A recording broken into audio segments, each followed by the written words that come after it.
saya Sari Yanti, NIM 191141117 dari Psikologi Islam 6C. Apa sih peran penting dan perkiraan kondisi perkembangan Islam di masa yang mendatang pada dinasti Turki Utsmani, dinasti Safawi, dan dinasti Mughal? Yang pertama itu ada dinasti Turki Utsmani, di mana dinasti ini berperan dalam pembangunan wilayah pada masa itu. Yang kedua, dia berperan sejak dinasti Abbasiyah. Yang ketiga, dinasti Turki Utsmani selalu berperan dalam keterlibatan dan kejatuhan di berbagai dinasti Islam pada masa itu. Turki Utsmani juga membentuk beberapa dinasti Islam pada masa itu, yaitu dinasti Mamluk, dinasti Saljuk, dan dinasti Ottoman. Peninggalan sejarahnya dari dulu sampai sekarang itu ada Masjid Sultan Ahmad, Hagia Sophia, dan Istana Topkapi yang berada di Istanbul, Turki. Yang kedua ada dinasti Safawi. Dinasti ini berperan penting dalam politik, ekonomi, dan sosial keagamaan. Dalam politik ditunjukkan dengan adanya kekuatan militer yang kuat, wilayah kekuasaan yang luas, dan administrasi pemerintahan yang sangat terstruktur. Dalam bidang ekonomi, dinasti Safawi sangat mengandalkan kegiatan yaitu perdagangan.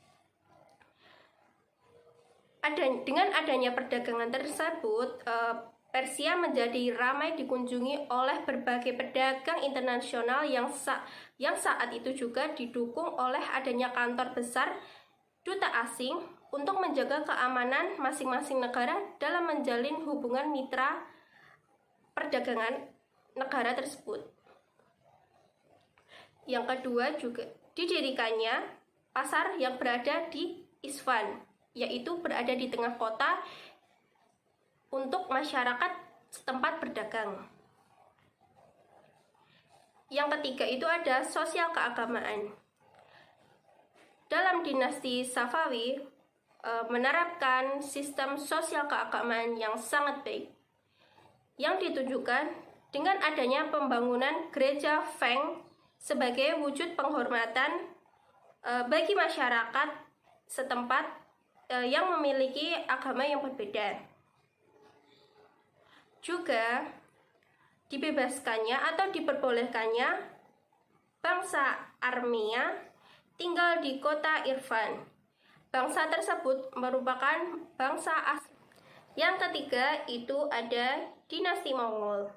Dinasti Mongol ini berperan penting dalam meningkatkan bidang pemerintahan, yang di dalamnya dapat meningkatkan di bidang pendidikan, di bidang ilmu pengetahuan, infrastruktur, bidang kesenian, dan budayaan di setempat.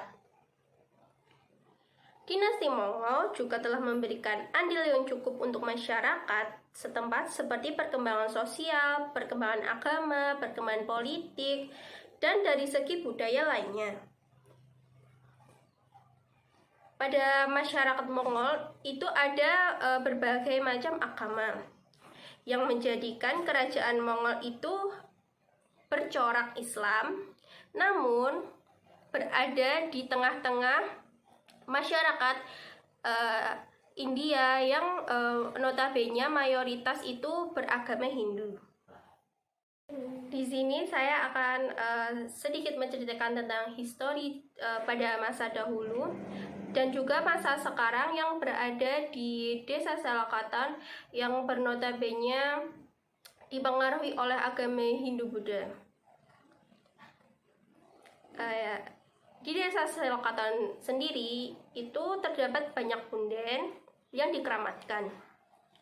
Dan dulu wilayah yang dikeramatkan tersebut sebagai tempat berdoa atau sekedar untuk memanjatkan syukur dan juga untuk beribadah.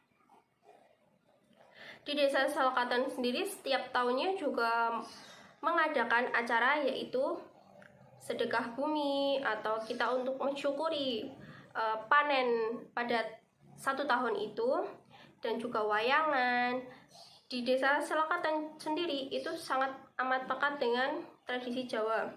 Yang masih ada sekarang itu musola untuk sholat kejawen, yang ada beberapa orang yang masih mengikutinya. Namun pada perkembangan di era sekarang itu di Desa Selokaton dekat dengan pondok, yaitu adalah Pondok Buhori di Jalan Sulu Purwodadi. Pondok tersebut menurut saya sangat berperan dalam perjalanan atau perkembangan yang sangat mempengaruhi di Desa Selokaton tersebut. Seperti anak-anak yang mungkin sudah berkeluarga atau masih sekolah itu sedikit-sedikit meninggalkan budaya kejawen tersebut yang sudah diterapkan oleh orang tuanya. Namun tradisi tersebut masih dilakukan sampai sekarang, yaitu seperti kelenengan atau wayangan dan juga sedekah bumi yang diadakan setiap tahunnya. Namun hal tersebut malah menjadi suatu event yang wajib dilakukan pada desa tersebut untuk mengukuhkan tali silaturahmi dan kekompakan bagi masyarakat warga Selokaton.